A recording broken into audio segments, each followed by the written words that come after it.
Hello, everybody. This is Danielle, and I'm excited for episode 2 of my YouTube series on conscious creation. I have a guest today who is a dear friend of mine, and she willingly came on with very little warning. But I knew she was the perfect guest to introduce to you because one of my intentions is to show you how the power of your thinking can transform not only your life, but you can use it to transform your communities and the world that we live in. And my guest is such a great example of that. Not only has she transformed her own life as a refugee from Africa, she has used the power of her own thinking and the changing of her story to make a positive impact within our own community. She has started a wonderful African fashion show, which she has one coming up this year, which I'm sure she'll tell you about, which is about helping people, women especially, learn to change their stories, their body image, their stories about themselves. She's all about empowering women to step into the truth of who they are. She has something called the Confidence Catalyst, which she just completed last week, really allowing women who are ready to speak their truth and speak their voice, people who never thought they could be speakers, giving them a platform to get up and speak and share from their own hearts, their own stories, their own transformations. As well as she has founded a nonprofit that is helping build schoolhouses in some of her home villages in Africa called Firmina Foundation. And it's just such a beauty to see what has transpired as a result of her saying yes to doing this. Even though it was a major stretch and grow for her, it has been beautiful to see what she's done for the communities. She's a speaker and she's an author. She also teaches in the local universities about how to change your story, which was part of her dreams. And of course, she's my mastermind partner in a group we have called Conscious Women of Action. So I'm excited to bring Rukshana on. Rukshana, thanks for joining us today. Thank you, Danielle, for a beautiful introduction. It sounds just incredible and delicious. So thank you. I'm so happy to be here and excited to share whatever comes through me so others can be inspired and learn the lessons that they can take with them. Absolutely. And thank you for coming on, because one of the things we were just talking about, I said, are you ready to come on? And, you had that deep breath of, I don't know, am I ready to come on? And I love how you just said yes. I say there is said feel the fear and do it anyways. I mean, the more we say yes, the more we're not attached to the outcome. I believe that, like, say more yeses and let the experience lead the way and follow the heart as it expands more what feels good. Oh my gosh. Yes, you are such a role model for that. And, certainly I know that was a part of how you got into things like Firmina Foundation and these opportunities revealing themselves to you and you saying yes. Yeah. That has been a big part of your journey. One of the things I love to start out with is, the topic is confident or conscious creation. And so my question to you is, what is conscious creation to you? How would you describe that? Conscious creation to me is to be conscious, like whatever we feel that aligns us, it feels good. And when we feel good, to expand that feeling, to add more feeling to it, and then take people with you on that journey about creating. I love this concept because I feel like that's definitely my lifestyle. That's my belief.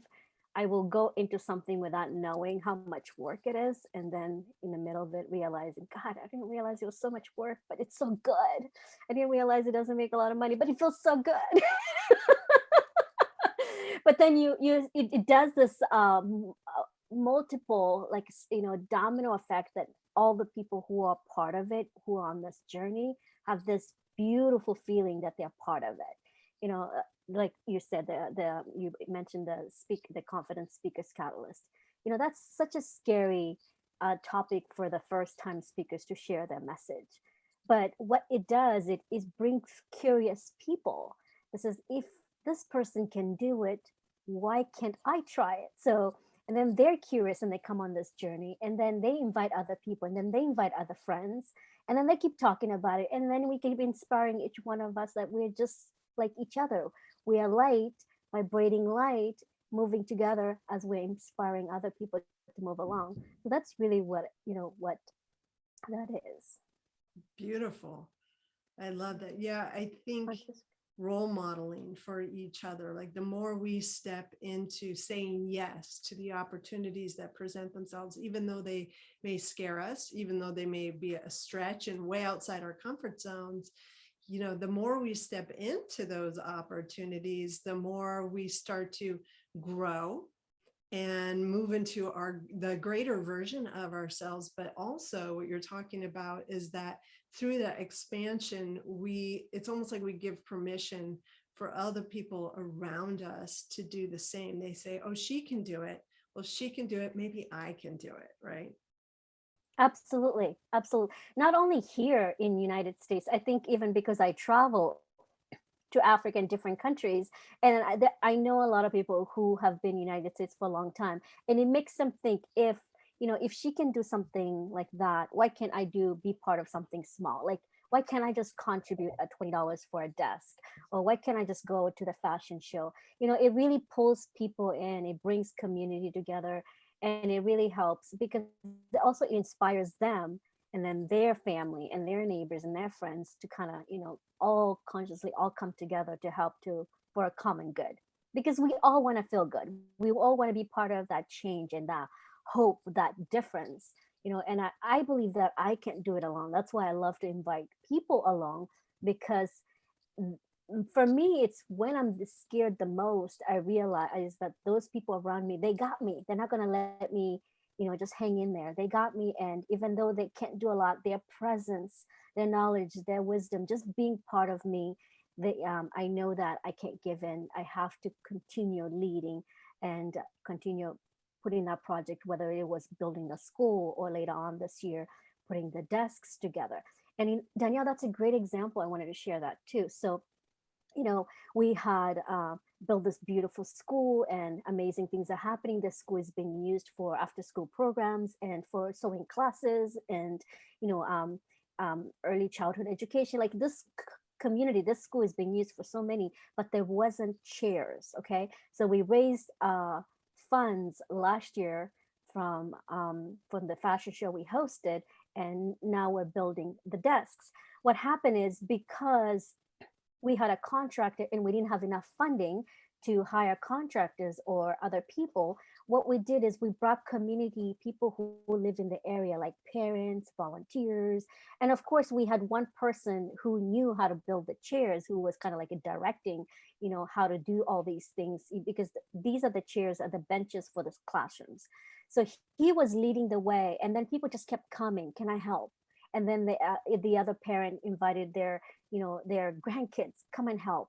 And then the pastor was there, they're all helping. And then they have these almost like 20 people who are all part of the schedule, who are building the desks for the school. Again, it's all because of the common good. Like one person has initiative to do it, and then they invite. We know that the money is not there, the money will come eventually, but just that feeling of everybody coming together to help one another, because this is theirs, this is their school, this is their community, so why not for them to come together to build it? So That's beautiful.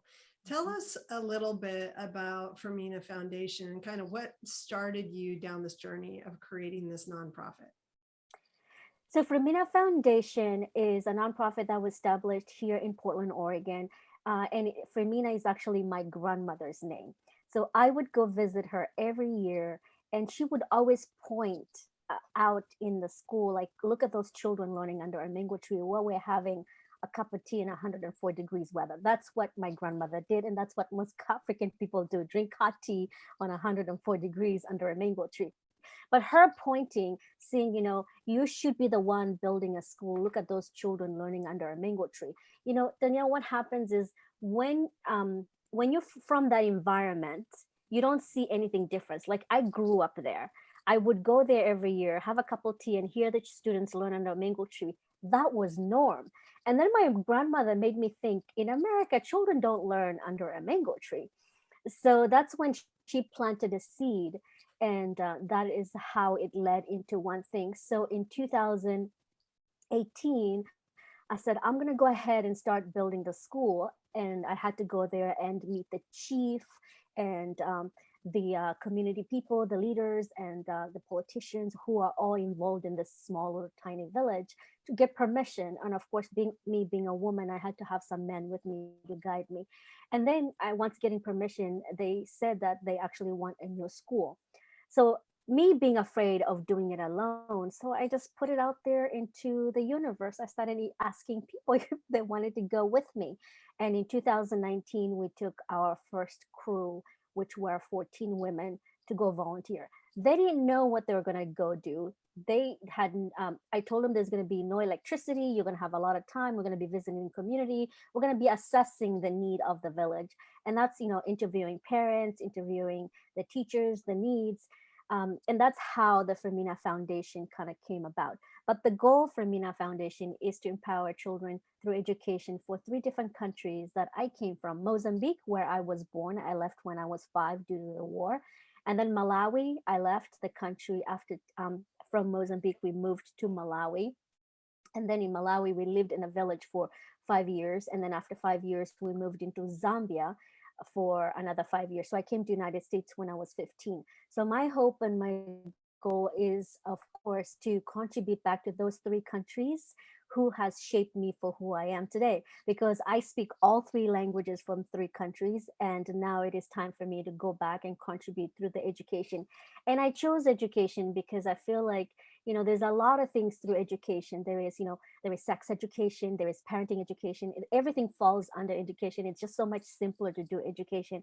And we focus on K through fifth grade, and that's building schools and empowering education and expanding the country. I feel that when we do education, we can also expand the country to grow, so that way it give that hope for the country to go in the future to be a better country. That's wonderful. Yeah, and one of the things you said they didn't have a school, and also I believe that they didn't have, they had some trade, but this has really opened up an opportunity for people to learn trades, right? Mhm. Study trades and maybe have some form of income that maybe wasn't there before as well. Is that correct? Yes, absolutely. So I'm going to talk about this one village. So this one village in Mozambique, we selected children from the trade school because we thought it was a great benefit for these kids to build a school to, they learn their systems through what they're learning. So it worked out beautiful. So 5 young women were selected and 5 young men were selected to build a school. And it was such an empowerment for the village, especially seeing these young girls who were out there, mixing the cement and, putting the bricks down. So yes, and that's the whole concept we want to use in the future, is we want to use the resources that's already there. We don't want to supply things from the outside of the community. Just use the resources, whether it is supplies, the people, the community, so that way we are empowering each other. Wonderful. And also this leads into, the fashion show, the African fashion show. You're featuring women who actually crafted and made the clothes that are featured on your models, correct? Yes, that is part of the trade school, is they design these amazing clothes that they ship them here, and our women here, models, get to wear these design, and they get to do it the runway. And the goal, Danielle, was to teach them that everything they had is there. They don't, we come from a generation where we're taught children that we made things, we need certain things like Nike or Apple Watch, or all these things are made in China or made in America. And the whole goal of concept of education is empowering that everything they have is within them in that community. So if they build that beautiful, if they design that beautiful dress and they shipped it here, and then an American woman gets to wear it on a runway, just the whole concept of how it builds confidence that it's made in this little tiny village that people never heard about, made in Tengwa. And that is so empowering for them to know that if they can do that for their small community, how can they take their business from what they learn in the trade school to the next level about marketing, storytelling, branding from that small community? Wonderful. So tell us a little bit about the role of women in the villages that you're familiar with in Africa. Is this unusual for them to have trades or even or have careers? Are they like the moms that are at home that raise the kids, or what's the culture like in those communities? The girls, the girls are the ones who, which is kind of sad. They don't finish school. So the highest grade they'll finish is probably second or third grade, and they're required to stay home to take care of their siblings and take care of the family. So the culture is, I, I believe that it's changing, but it's going to take a lot of time for changing because we're educating, you know, sharing our knowledge as, when the young girls go to school, she's better off. She's able to provide for the family and also make some money. So trade school is also fairly new in those communities, and we would like to pop different trade school in different villages, maybe in the next 24 villages, because college is very expensive, and most colleges are far out into the city, like 300 miles away. Not a lot of people below poverty level that they can afford. So trade school is a great way for them to build those skills, so that way they can use those skills and support their community and support their family. So, but specifically, I'm going to talk about Mozambique because that's where we've been working on for the last 3 years. Right now, we're trying to educate about to stop about girl marriages, because young girls are married off into the culture. So anybody can come in. So we're teaching girls to stay in school, to be a to learn and whatever skill sets, so that way she can build her business, so that way she can get married based on her choice. I mean, what they're doing, they used to do that 15 years ago, but time is changing. So also educating the parents, educating the community, educating the doctors, all about, it's taking a whole concept of the whole reach out a community, educating that time is changing. We want our girls to stay in school, not to get married. So there's a whole campaign that's going on in Mozambique right now. Well, and I think one of the things that, you and I talked about that I think is really important is because you're from there, one of the things you say is, you don't necessarily want to, you don't want to bring outside in as much as you want to empower them from within their own communities to see that they have their own resources, they have their own what they need to grow and get out of poverty, what they need to be able to move beyond the situations that they're in now. So to not change the culture so much that they lose themselves, I guess, Mhm. in this whole identity that they're creating for themselves, right? Absolutely. Yeah, absolutely. And one of the things we talked about when I was just there in March, and they saw those fashion, they saw their design clothes up on the fancy carpet here in US. They saw the video, and they started crying. They couldn't believe that they made it. And their first question is, "Can we have a fashion show here?" It's their idea. It's their grand idea. Now, how powerful is that if they make it their own? And they would like, "Can we have like a traditional dance? Can we have the drumming?" Like in their terms. So what a beautiful way that we are able to inspire them with their clothes. Now they're going to expand their community in creating what's creative for them. So good. And also tell us a little bit about how do you choose the models to be in the African show that you have here in Portland, Oregon? What inspires you? What's behind that? I love to look at women and see the beauty from the inside out, like how they see, and then I reach out, and ask if they would like to model. For me, I don't have like a specific. I'm always changing the way we look at fashion. When you pick up a magazine at Fred Meyer's or at a grocery store, you're always seeing a different kind of version of the modern models. We don't see what models look like, in like 55 and plus or 65 and plus, or, with, beautiful salt and pepper hair, like embracing the beauty that the women are, the body size, plus sizes, and et cetera, et cetera. I love the whole concept of appreciating the women for who they are, for what they stand for the stories that they stand. So I'm always looking for the people who are not in the box, box.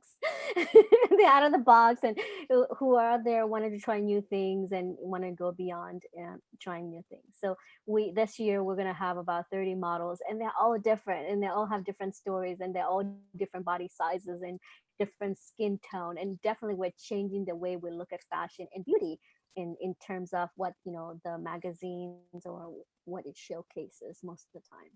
So important, right? Part of women empowerment is recognizing that we are beautiful regardless of body type, right? That is not what really matters. That is not what the content of who we are is. And so that you having models who are outside the box, as you put it, is such a great way for people to see that you can be beautiful and glamorous and gorgeous and be a model, and at any age, right? And any background and any body type. And I think that's going to be such a powerful message in and of itself. Yeah. Right. Yeah. So I love that. So when's the African Fashion Show coming up? It's on November 13th, and it's going to be in Portland. It's going to be live. This time we're going to be able to connect with people in Portland, November 13th. Great. And if people wanted to get tickets for that, how would they do that? Do you have that set up? Yeah, so they can go on Facebook and look up African Fashion Show in Portland. You'll pull it up, or they can also go to Google and African Fashion Show in Portland. It'll pull up the website so you can get the tickets. Wonderful. It's going to be exciting because I know last year you had to go to a virtual event because of all the craziness we had. And you had to do a quick pivot, which you did brilliantly and beautifully, which I'm sure, like you said, you just say yes to the opportunities that show up and figure it out as you go, which is you're brilliant, and you assembled a team around you, of course, to help you with that. So this year being live is special because I know that was part of the original vision that you had. That kind of got derailed a little bit or delayed. But what do you think it's going to do for people to have that event live this year? I think it's going to bring a lot of businesses together because I'm all about supporting small businesses. I have a few wineries who are going to be there, vendors for food and caterers. And it's really, I think after a year and a half of us being shut down due to, COVID, I think we're looking for more intimate connections, people bringing together and celebrating those moments. But also, there's something about an African fashion show. It's unique. It's bright. It's very bright colors. You don't get to see those bright colors anywhere. So it's going to bring that curiosity of people asking me, gosh, I never thought about wearing yellow, but you look good on that yellow. Man, now I'm going to go try yellow. So, you know what I mean? It's going to bring those conversations, connection. And again, the fashion show is the whole purpose of it is to raise money for Firmina Foundation. So 100% is going to go towards Firmina Foundation. It is the time also to celebrate. It's to celebrate, to enjoy good wine, good food, and see the fashion show. And we have something amazing in store because we've been working for it. And it's really exciting.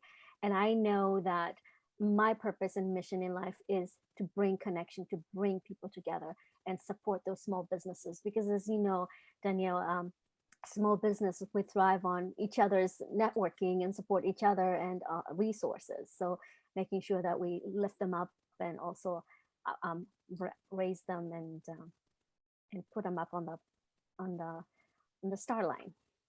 Very nice. Well, I think that's wonderful what you're doing. I love that how you've got a little bit of news publicity as well, right? So people are getting wind about this. It also opened up an opportunity for you to teach because you're also a coach, a women's lifestyle empowerment coach. And so one of the things that it opened up was the ability to actually teach college students the importance of changing their story, correct? Absolutely. So I had an opportunity to do a course for Melno College, which is in Northern California. And that was really, really fun. And I have, I'm still working on all the kinks on the Portland State. I'm going to be doing a Change Your Story. So there's a little hold up right now. So hopefully with so much going on in my life, I had to put a couple of things on hold. So So I'm looking forward to that. They're putting the marketing campaign together, and hopefully that's going to roll out in the fall after the fashion show, and which will bring more publicity after the fashion show. Beautiful. So tell us about Change Your Story. Let's kind of finish off with that. As far as, for you, why is that so significant? Where did you first come upon this concept of um, why it was so important to change your own story and a little bit of what that looked like? So one of the I learned from Change Your Story because I read Louise's book at the beginning of personal development when I went started going into the journey of personal development, and my coach kept realizing, the coach that I hired at the beginning when I said I want to quit my job, she kept hearing the same old story I kept repeating, and she kept saying that, you can change your dialogue, you don't have to live in that dialogue. And it was when I had that aha moment and I wrote my 3-year vision plan, and it was called Change Your Story. And I wrote that year vision plan as, as the things that I wanted, the relationship that I wanted, the business that I wanted, the husband that I wanted. And realizing, without even realizing, when I put that dialogue into that beautiful story that was, I found the partner of my life, or I finally got my first client. And at that time I was in a conflict relationship with my kids, and my kids came back into my life. We started doing all these healing journey, and I saw the power of changing that inner dialogue, and the inner dialogue, and then changing that into writing your own story. So, Danielle, it has been 6 years, and the amount of things that I have accomplished in 6 years, my business has been in practice for 6 years. I feel like I've been doing this work for 20 years, but it feels like everything went so fast and everything is moving so fast. And because I decided that I am worthy of a beautiful thing, I am worthy of amazing clients, I am worthy of a nice relationship partner and a husband, and I am a great mom. And it's really changing your story is not only internalizing what you're thinking, but really feeling that vibration, like sitting in it and saying that, yes, this is me. I deserve those good things. And when only not sitting in there, doing the things that feels good, to be in that flow of that, that road, just continue doing what feels good more. And I feel that that's what has happened in the last 6 years, is being in that vibration, walking on that road, doing more things that feels good, and more saying no to things that doesn't feel good. And then the app opens up the opportunity to other things that was on that vision plan, or was that on that story that I wrote of the future. So really, change your story is really changing your old story where you don't like your life where you're at, to creating that story that you want to live. And by starting those small steps, by the things that, you want to go to Hawaii, or you want to quit your job, and all by doing, hiring a coach, or going to a networking group, by taking those little baby steps, so that way it leads closer to your goals. Do you mind sharing? Do you remember like a little bit of the old story you used to tell yourself? Yeah, so one of the stories I shared in my book was, um I what was it? I think I was sharing, it says, I don't deserve a good relationship because I came from that toxic relationship. My parents used to fight all the time. There was a lot of alcoholism in there. So the stories that I created was, my partners are also toxic. And I did. I lived that life. I was in 2 marriages that were not really good, and they were very toxic. I had to write down that I deserve a good spouse. I share this in the book as well. Like when I first read the book, The Secret, and at that time, it was all a trend, and I started, acting kind of strange, people would say. But that time, my kids were sleeping in my bed. All 3 kids were sleeping in my king size bed, and I told my kids, I said, now you're going to sleep in your own bed, because this space here is for my spouse, for my partner. So I put a pillow there for 6 months. My pillow was there. And then the same thing with my closet. I had a lot of room in my closet was all my stuff. I had to separate my clothes and put half of my clothes, which is mine, and then put a blank space, half of the closet that was his, because I had to create that energy to change that dialogue, that story, that my partner was coming. I had to create the energy. And then the same thing with, dinner. At dinner time, my kids would always whine because they had to put an extra plate, and she's mom is going crazy because there's this imaginary person who's having dinner. She calls it her husband. And then they had to clean up the plate because the imaginary plate person never showed up, but it was there. The plate and fork and and knife and cup was there. And everything I did is that, on the weekends when the kids were out with their dad, I would sit around at the house, created this space that I was there on Saturday having coffee with my partner, as writing goals, as I wrote my goals. So those are things that I wrote that actually happened. So I have a wonderful spouse. I have an amazing business. I have greater relationship with my children. I'm closer to my children now. It wasn't like that 6 years ago. So that is all about how I internally changed my story and wrote a new story, how my life is going to be and how my life is going. So those are some of the examples. Wow, I didn't know that whole thing about kick your kids out of the bed, make space for your spouse. That's awesome. Your future spouse. And they probably did think you were absolutely nuts. They're like, Yeah, they mom did. has gone off the deep end, right?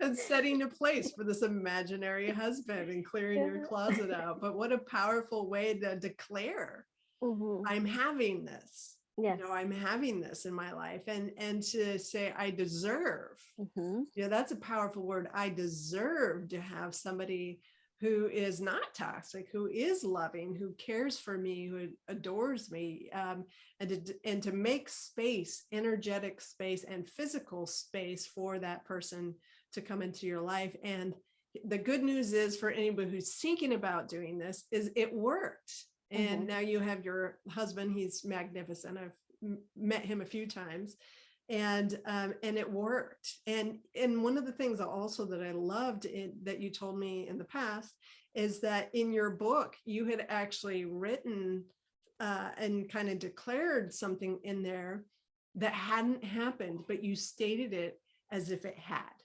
Mhm.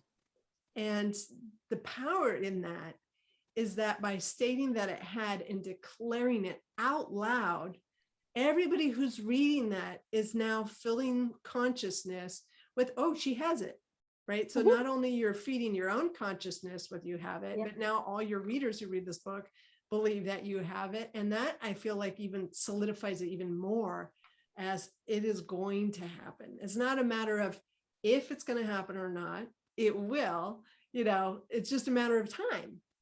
But it Mhm. seems like you've learned that if you declare it and you live it and you believe it, then it's only a matter of time. You will have it, right? Yes. Yes. Yes. Very good. Yeah. Yes. And Secret, for those who are watching, The Secret is one of the first endeavors about teaching, I would say, the masses about law of attraction, mhm. which, has kind of been, one of my mentors said it was like, in order to learn about those things, you had to go to like the cult section of the library. It's like very woo woo, and almost like witchcraft, So The cold, that is hilarious. I did not know yeah, so it's that. about, this little tiny section behind the counter, you had to go Yeah. to. Yeah. So the secret was really kind of this breaking out to let people know your thoughts can become and do become your reality because of Mhm. law of attraction. The fact that you took that so seriously, you took that to heart and started to live by that, and you started to see results. Now, some of the results weren't instantaneous. Like, I know you mentioned, teaching these classes Mhm. at a college was part of your original vision. And I think it took about 7 years for It it to took become about reality. yeah, it took about 6 years. Yes, it took about 6 years. Even hosting a retreat. I'm going to be hosting a solo retreat next year in Mexico, and that was also part of the vision of writing. I mean, I host a retreat with Dr. Raquel. You know, part with my business partner. But it's such a beautiful to be invited to Mexico to host a retreat. So things are just opening up in a beautiful way because I believed that I am worthy and I am successful and I am a great leader. And I had to put myself in that situation to feel to live, and seeing these beautiful offers coming in. Well, I think it's a great story of inspiration. And for context, for people who are listening, remembering that you came from these tiny villages in Africa Mhm. that virtually had nothing, very few resources. And certainly you didn't grow and grow up with this knowledge. You learned about this knowledge later in life. Um, but look at what's possible Mhm. with the spirit of the human being and the focus of focusing our thoughts on what it is we want to create rather than on what we don't want to create, what we're unhappy with, Yeah. the stories we tell ourselves, the disempowering stories. You're such a great role model and inspiration of somebody who has been able to shift your inner dialogue so much that the reality that you live now, you probably almost don't even recognize the person that you were, say, 20 years ago. Yeah, I think sometimes it's scary to go back into different memories that that where, because I keep journals, long journals in the back there. So the other day I took a journal from 2012, and it was simple. I think it was something like I got 5 cents raise. I was working for corporate, and I was like, okay, those are the things that lead us to where we are today. Those some small things, like being grateful for what we have while we're creating, that future of what we want. I think a lot of people are afraid to ask for more because they feel like they're not worth it. And I always believe that the more you ask is, of course, is going to require the bigger version for you to step up. But the more you have, what it does is you get to give more. I mean, I'm able to give more to the community of Firmina Foundation, and helping these young girls. So I feel that, yes, going back 20 years ago, it's scary to know that, but I'm very grateful for that journey, because I wouldn't be who I am today if I didn't go through that. And I say this in a way that, yes, I was in a refugee camp. Yes, there was a lot of trauma. I am so grateful for those moments in my life, because those moments gave me the resilience for me to get where I am, gave me the tools. Now I'm able to focus and stay, concentrated, and to realize that I wouldn't get here if it wasn't for that. Perfect. Well, if people want to stay in touch with you, if they want to follow you or stay on top of all the incredible things that you're doing, how would they go about doing that? The great place to follow me would definitely be Facebook. I have a lovely automation that puts a post there once a day. And then once a week I'll go in there and respond. And of course, LinkedIn. You can find me, Rukshana Triem, on LinkedIn, and also Facebook, Rukshana Triem on Facebook. And reach out if you have any questions, you want to schedule a call. I make time for people who are important to me and who are curious, or if you're starting a nonprofit, I'd love to help and be a resource. Beautiful. Well, thank you for coming on kind of last minute-ish, right? And just being willing to say yes. Hopefully this inspires people to continue to do the inner work for themselves, changing their inner dialogue and their story, healing themselves. And as they do that, they will be able to create new opportunities for themselves to make a greater impact if they so choose, right? And I believe that the way that we're going to change the world is from this inside out transformation and really connecting with how powerful we really are, Mhm. and how powerful our thoughts really are, and in the importance of really focusing it in on our visions, our dreams, the things that we want to create in our Mhm. lives and in the world. So thank you for coming forward and sharing your story, because I think it's going to inspire a lot of people to get started in digging in and seeing what their truth is, and changing their stories as well. Thanks so much, Danielle, for having me. I'm so grateful to share my story, and hopefully it helps somebody else to change their story. Beautiful.